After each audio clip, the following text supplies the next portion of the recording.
வணக்கம் புலி. வாடகை செலுத்தாத 94 வயது முதியோர் ஒருவரை தன்னுடைய வீட்டிலிருந்து வெளியேற்ற முடிவு செய்த அந்த வீட்டுடைய உரிமையாளர் அந்த முதியவர் பயன்படுத்தி வந்த பழைய கட்டில், சில அலுமினிய பாத்திரங்கள், அப்புறம் தட்டுப்பட்டு சாமான்கள் எல்லாத்தையும் தூக்கி வெளியே போடுறாரு. வெளியே போட்டுட்டு நீங்க வீட்டை உடனே காலி பண்ணுங்க அப்படின்னு சொல்றாரு. அந்த வீட்டுடைய உரிமையாளர்கிட்ட அந்த 94 வயது முதியவர் கெஞ்சுறாரு. எனக்கு எப்படியாவது கொஞ்சம் சில அவகாசம் கொடுங்க, உங்களுக்கு தர வேண்டிய வாடகை செலுத்தக்கூடிய அந்த பணத்தை நான் எப்படியாவது ரெடி பண்ணிடுறேன், எனக்கு கொஞ்சம் அவகாசம் கொடுங்க அப்படின்னு சொல்லி கெஞ்சி கேட்கிறாரு.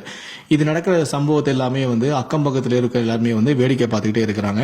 ஆனா இந்த வீட்டோட உரிமையாளர் அந்த முதியவருக்கு கால அவகாசம் கொடுக்க முடியாது, இப்போ உடனே இடத்த காலி பண்ணுங்க அப்படின்னு சொல்றாரு.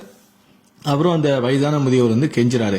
இதை வேடிக்கை பார்த்த அக்கம் பக்கத்தில் இருக்கிறவங்களாம் அந்த முதியவருக்கு சப்போர்ட்டா அந்த வீட்டுடைய உரிமையாளர்கிட்ட சொல்றாங்க, பாவம் பார்க்க ரொம்ப பாவமா இருக்கு, ரொம்ப வயசான ஆளு, திடீர்னு இப்படி வீட்டை விட்டு வெளியே போக சொன்னா அவர் எங்க போவாரு, என்ன பண்ணுவாரு, அவர் தான் உங்களுக்கு தர வேண்டிய வாடகை பணத்தை எப்படியாவது ரெடி பண்றேன்னு சொல்றாரு, சில அவகாசம் கேட்கிறாரு, அதை கொடுத்து பாருங்களேன் அப்படின்னு சொல்லி அக்கம் பக்கத்தில் உள்ளவங்கள அந்த வீட்டுடைய உரிமையாளர் சொல்றாங்க.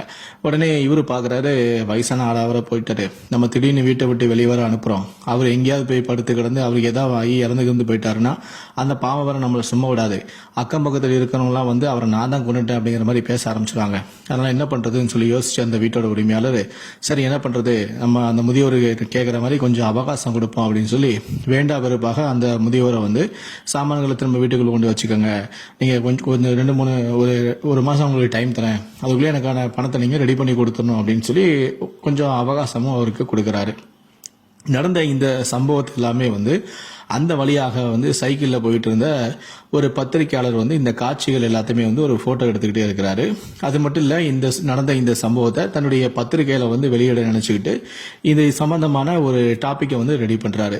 அதுக்கு அவர் டைட்டிலும் வச்சிடறாரு, பரிதாப நிலையில முதியவர் அப்படின்னு சொல்லிட்டு ஒரு அந்த மாதிரி ஒரு தலைப்பெல்லாம் ரெடி பண்ணிட்டு தன்னுடைய பத்திரிகை ஆசிரியர்கிட்ட கொண்டு போய் நடந்த சம்பவத்தை எக்ஸ்பிளைன் பண்ணிட்டு அவர் எடுத்துட்டு வந்த சில போட்டோஸையும் அந்த மூத்த பத்திரிகை ஆசிரியர்கிட்ட காட்டுறாரு. அந்த போட்டோவை பார்த்த அந்த ஆசிரியர் அதிர்ந்து போயிட்டாரு. இவர் யாருன்னு தெரியுமா, இந்த 94 வயது முதியவர் யாரு தெரியுமா அப்படின்னு சொல்லி அந்த பத்திரிகையாளர் பார்த்து இந்த ஆசிரியர் கேட்க, தெரியாதுங்க, யாருன்னு எனக்கு தெரியாது அப்படின்னு சொல்லி, இவர் யாரா இருக்குமோ, நம்ம ஏதோ பெரிய பிரச்சனையை கொண்டு வந்துடுமோ அப்படின்னு சொல்லிட்டு அந்த செய்தியாளர் பயந்து போய் எனக்கு தெரியாதுங்க, யாருன்னு தெரியலையே அப்படின்னு சொல்றாரு. உடனே அந்த மூத்த பத்திரிகை ஆசிரியர் சொல்றாரு, இவர் தான் நம்ம இந்திய நாட்டுடைய 2 முறை இடைக்கால பிரதமராக இருந்தவர், இவர் தான் குல்சாரிலால் நத்தா அப்படிங்கிற மாதிரி.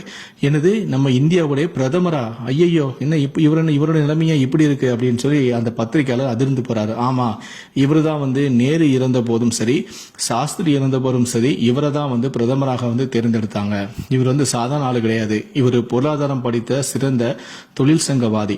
அது மட்டும் இல்ல, HMSS என்ற தொழிற்சங்கத்துல அதிக இந்திய அளவுல தலைவராக இருந்தவர். 1948 இவரது தலைமையில தான் கொல்கத்தாவில் INTUC திறப்பு விழாவே கண்டது. பல காலம் இவர் மத்திய அமைச்சராக இருந்திருக்காரு அப்படின்னு சொல்லி அவரை பத்தின நிறைய தகவலை சொல்ல அந்த போட்டோ எடுத்துட்டு வந்த அந்த பத்திரிகையாளர் மிரண்டு போயிட்டாரு. எப்பேற்பட்ட மனுஷன் இன்னைக்கு இவரால் வாடகை கொடுக்க முடியாத ஒரு சூழ்நிலை இருக்காரா அப்படின்னு சொல்லிட்டு அந்த பத்திரிகையாளரே மிரண்டு போயிட்டாரு. அதுக்கப்புறம் நம்ம இந்த செய்தியை கண்டிப்பா நம்ம வெளியிடணும் அப்படின்னு சொல்லி அந்த பத்திரிகையில முன்னாள் பிரதமரான இடைக்கால 2 முறை நம்ம இந்தியாவுடைய பிரதமராக இருந்த குல்சாரிலால் தத்தாவுடைய பரிதாப நிலையை பாருங்க அப்படின்னு சொல்லி ஒரு செய்தி அந்த பத்திரிகையில வெளியிடுது. இதை பார்த்த அரசு அதிகாரிகளும் விஐபியும் சரி, மறுநாளே அவங்களுடைய வீட்டு வாசல குவிய ஆரம்பிச்சிட்டாங்க. அந்த வீட்டுடைய உரிமையாளர் மிரண்டு போயிட்டாரு. என்னடா இது, நம்ம வீட்டு வாசல்ல பெரிய பெரிய அரசு அதிகாரிகள் வராங்க, விஐபி வாகனங்கள் வருது, யாரையா இந்த பெரியவர், யாரையா இந்த முதியவர் அப்படின்னு சொல்லிட்டு அவரே மிரண்டு போயிட்டாரு. அதுக்கப்புறமா தான் அந்த வீட்டுடைய உரிமையாளருக்கே தெரிய வருது, இவர் தான் 2 முறை இந்தியாவுடைய பிரதமராக இருந்த குல்சாரிலால் நந்தா அப்படின்னு தெரிஞ்சதுமே அந்த வீட்டு உரிமையாளரே மிரண்டு போயிட்டாரு. அவருடைய வீட்டுக்கு வந்த அரசு அதிகாரி எல்லாருமே உங்களுக்காக நாங்க அரசு இல்லத்தை நாங்க ரெடி பண்ணி தரோம், நீங்க அங்க வசதியா இருக்கலாம் வாங்க அப்படின்னு சொல்லி எவ்வளவோ அரசு அதிகாரிகளும் சரி, அரசியல்வாதிகளும் சரி எவ்வளவோ கெஞ்சுறாங்க. ஆனா அவர் என்ன சொல்றாருன்னா, இந்த வயசுல எனக்கு எதுக்குப்பா அந்த வசதி எல்லாம், எனக்கு தேவையே இல்லை, நான் இங்கே இருந்துக்கிறேன் அப்படின்னு சொல்லி அவர் போவதுக்கு மறுத்துட்டாரு. இதை பார்த்த அந்த வீட்டு உரிமையாளர் கண் கலங்கி, சார் எவ்வளவு பெரிய மனுஷன், அரசு அதிகாரிகளே அரசு இல்லத்துல உங்களுக்கு சொகுசான ஒரு வாழ்க்கையை தரேன் அப்படின்னு சொல்லும் போது கூட, இந்த வயசுல எனக்கு எதுக்குப்பா அந்த வசதி எல்லாம், எனக்கு தர வேண்டிய இந்த எனக்காக ஏன் நீங்க செலவு பண்றீங்க, இதை வச்சு நாட்டு மக்களுக்காக ஏதாவது செய்யுங்க அப்படின்னு சொல்ற இவரை போய் நம்ம வீட்டை விட்டு வெளியேற்ற பார்த்தோமே அப்படின்னு சொல்லி அவர் தான் செஞ்ச தவறுக்கு உணர்ந்து அவருடைய காலில் விழுந்து மன்னிப்பு கேட்டாரு. அது மட்டும் இல்ல, சுதந்திர போராட்ட தியாகியான இவருக்கு ஓய்வூதியமாக முன்பு தந்த 500 ரூபாயும் வந்து இவர் வாங்க மறுத்துட்டாரு. அவருக்கு இவர் சொன்ன காரணம் என்னன்னா, நான் சுதந்திரத்துக்காக தான் போராடினே தவிர இந்த 500 ரூபாய்க்காக நான் போராடல அப்படின்னு சொல்லி அதையும் அவர் வாங்க மறுத்துட்டாரு.